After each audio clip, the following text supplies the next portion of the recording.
traveler setting foot on Spanish soil is greeted by a variety of scenes and customs, reflecting the diversity of popular art forms which continue a brilliant and ancient tradition of craftsmanship.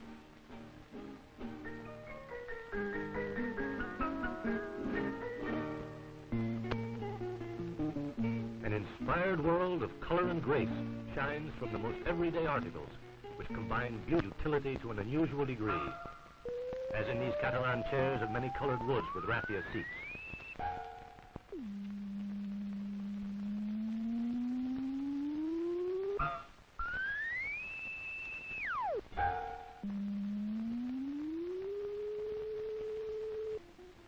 The development of household furnishings over the centuries has gone hand in hand with the development of the arts in general. The skill of the cabinet makers produces articles in which the technical and artistic elements come together in harmony. Taking items which spring from the natural inspiration of the people, our craftsmen give them style and adapt them to modern tastes and to the needs of the homes of today.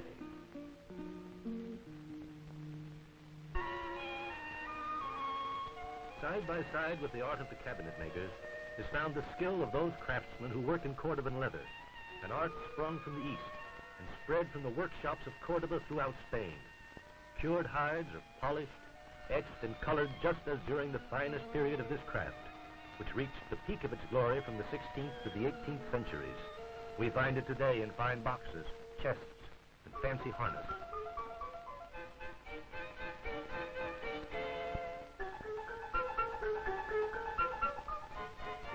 Also, the oriental arts of tapestry and rug making are cultivated in many regions of Spain. A fine example is seen in the famous products from Lorca, beautifully colored and with a wide range of uses in decoration.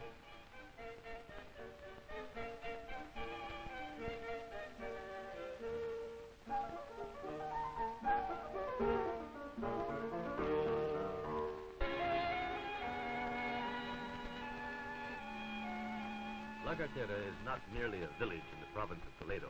It is a name famous throughout the world for its embroidery, which was prized as long ago as the 15th and 16th centuries.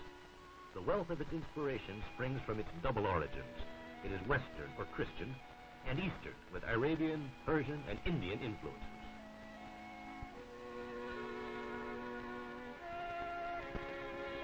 The women of La Cartera have handed the old traditions down from mother to daughter over the generations, and they still labor to enrich the beauty of their products.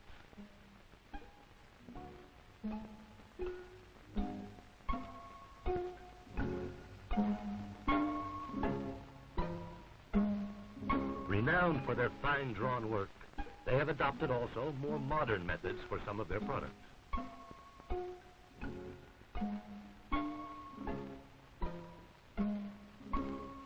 The women of La Cartera maintain and defend an ancient tradition and send the fruits of their skills out to the entire world.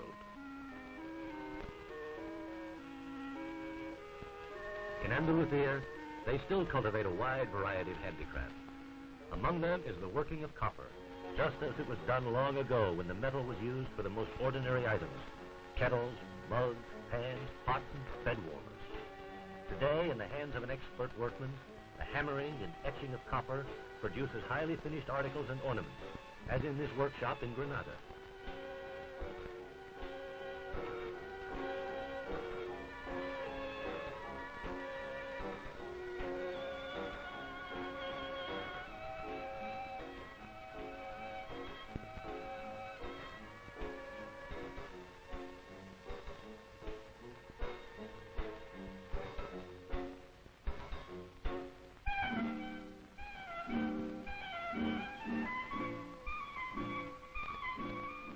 From Granada to Valencia, from metal to clay, the raw material of the earliest craftsmen. In the hands of the potter, it is transformed into a useful pot, a wine jug, or fine porcelain.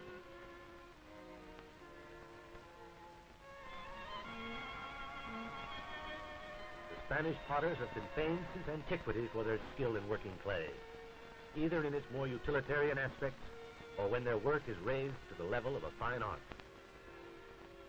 In the eastern part of the country, the white clay deposits at Alcora gave birth to ceramic work of the highest quality, Whole factories produced work on the same level with that coming from the hands of the individual artist working alone. Today, the potters of Manises carry on the great tradition of the town by producing articles from white clay, which they decorate with drawings and colors for which they are famed.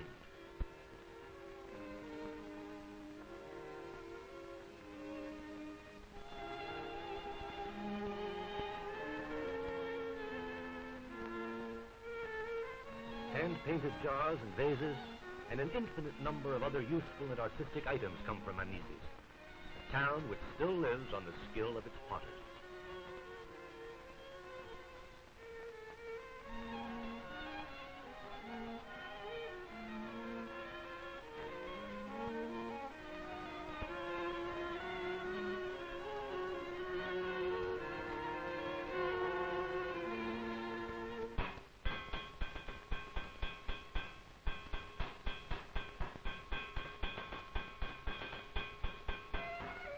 Once again, the metals.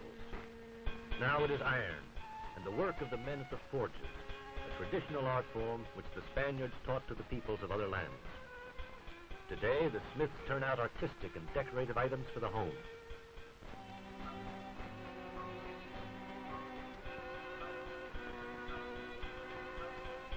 Grill work based on simple village designs.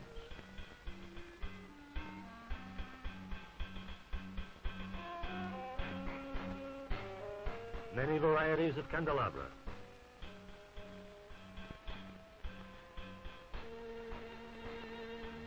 Lanterns.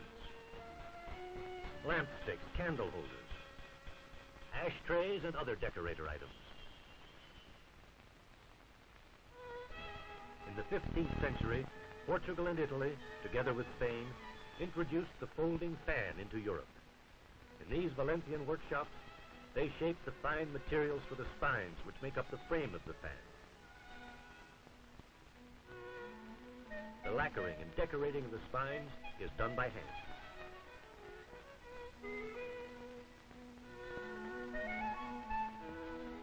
Meanwhile, other workers fold the pleats into the body of the fan, which may be paper, parchment, fabric, or lace, depending on the quality of the fan.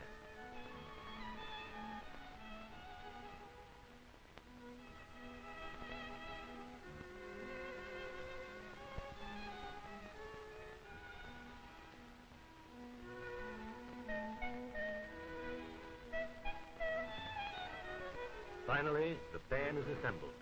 The body is attached to the frame.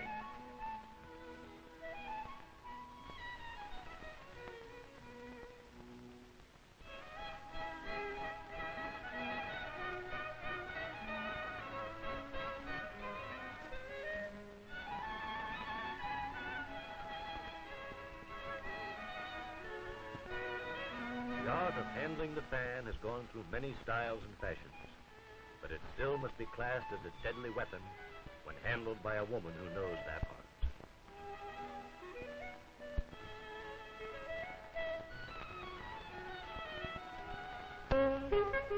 The art of tapestry making, which today is refurbishing ancient glories through these modern examples from the shops of the Fundación del Generalissimo, reached its peak in the time of Goya, who executed a series of drawings for the Royal Workshop of Santa Barbara.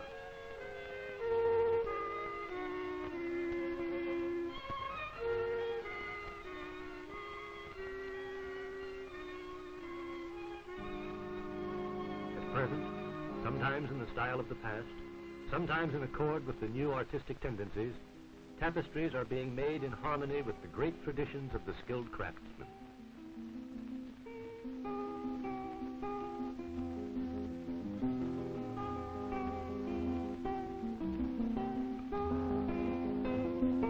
From the making of tapestries to the making of this type of fabric would appear to be but a step.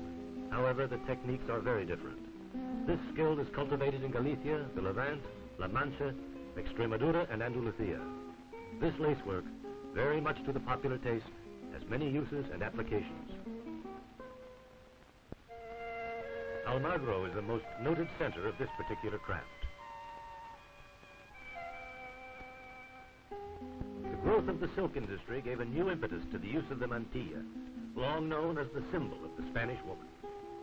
In Almagro, From one generation to another, they hand on this delicate skill, essential to the making of mantillas in black or white with floral designs.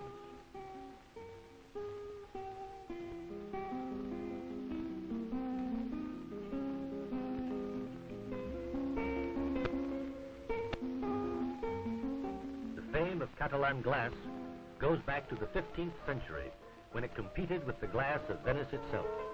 Even then, however, they made a simpler product, and soon came others designed for daily use, such as these pitchers peculiar to the region. Glass blowers of Recuenco or Granada, from Cadalso, La Granja, Valencia, or Cuenca, all had their moments of glory, which today are renewed in Mallorca, where there has been a revival of this skill which combines art with alchemy.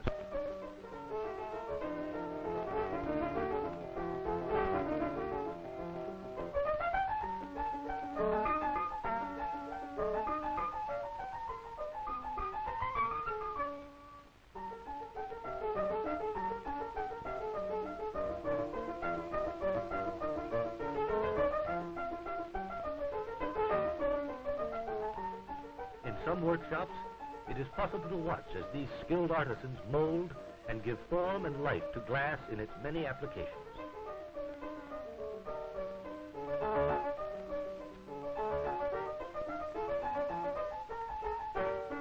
In stores and displays, tourists are drawn to these useful and decorative items with their wide variety of styles.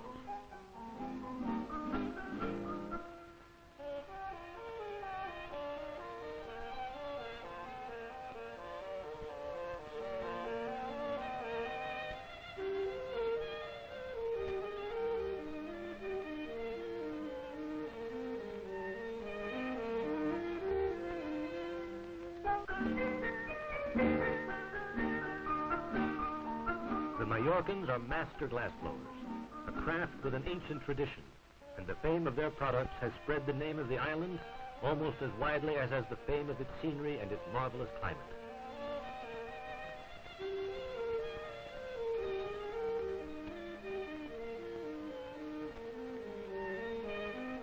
Another facet of this same skill lies in the etching and cutting of glass, still done just as it was in the famous workshop of San Ildefonso. Madrid and Barcelona are the centers of this specialty, and the cutting and engraving of glass is done in their shops in accordance with the finest traditions of the old days.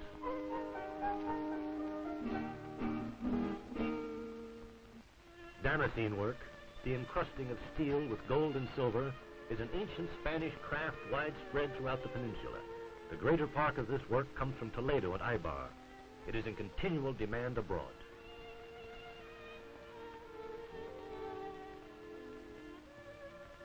The fame of Toledo swords reaches back into the dim mists of history. The temper and quality of the Toledo blades have not changed over the centuries. They are today as they have always been. The art of enameling has always been linked with the invention of glass. Today, the men who work in this craft produce chests and jewel boxes. They reproduce the designs of famous artists or use their own skills in the creation of truly brilliant original works. Filigree work is closely related to these other skills. Its brilliant tradition springs from the great variety of its uses and the love of precious metals common to mankind throughout all history.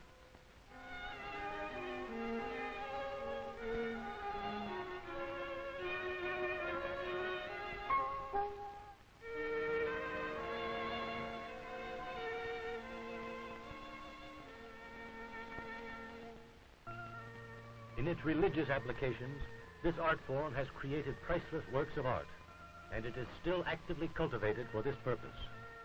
All the peoples of antiquity have prized these pieces, not only for their intrinsic value, but as objects used in the practice of their ancient religions. Gold-filled chalices, cups, and reliquaries are among the works of the modern Spanish goldsmiths who find a continual renewal of their art in looking back on the traditional forms.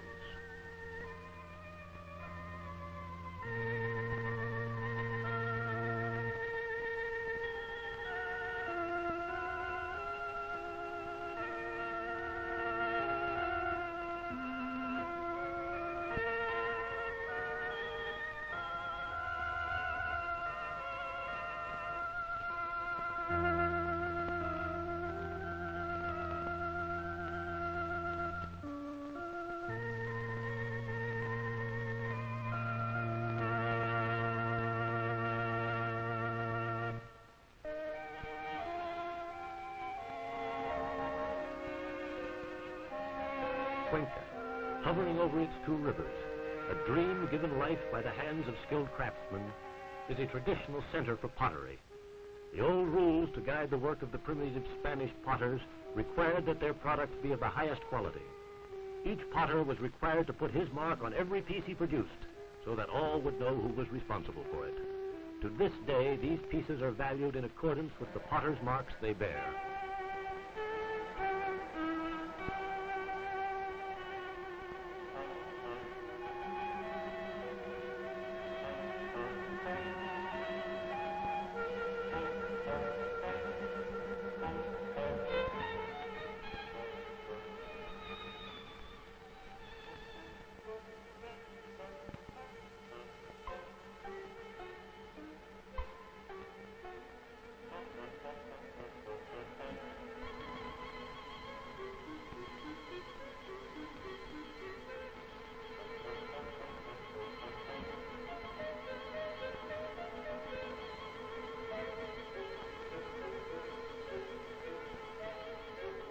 This has always been a popular art form, with no other base than the traditional skills of the trade.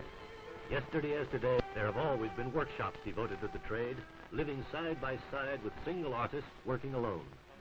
There have been many artists able to put their inspiration into the clay and shape it and mold it until it represents their personal vision. The pieces may appear the same, but each has its own personality when it comes from the hands of a true artist.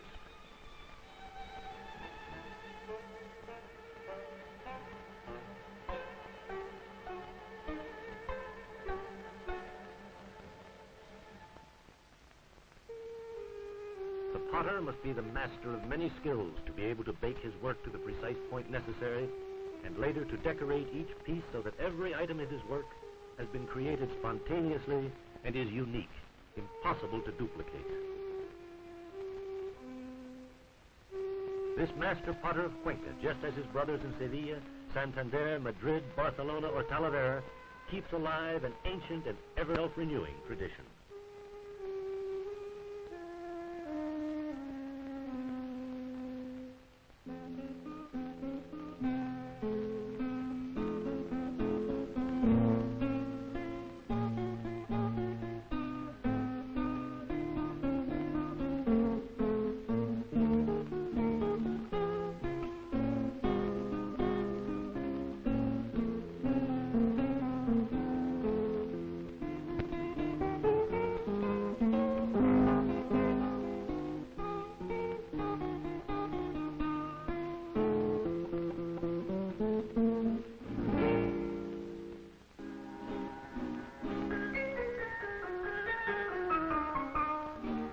And as the moment comes to say farewell, we can take with us as mementos some examples of this great body of work which makes up the world of the craftsmen of Spain.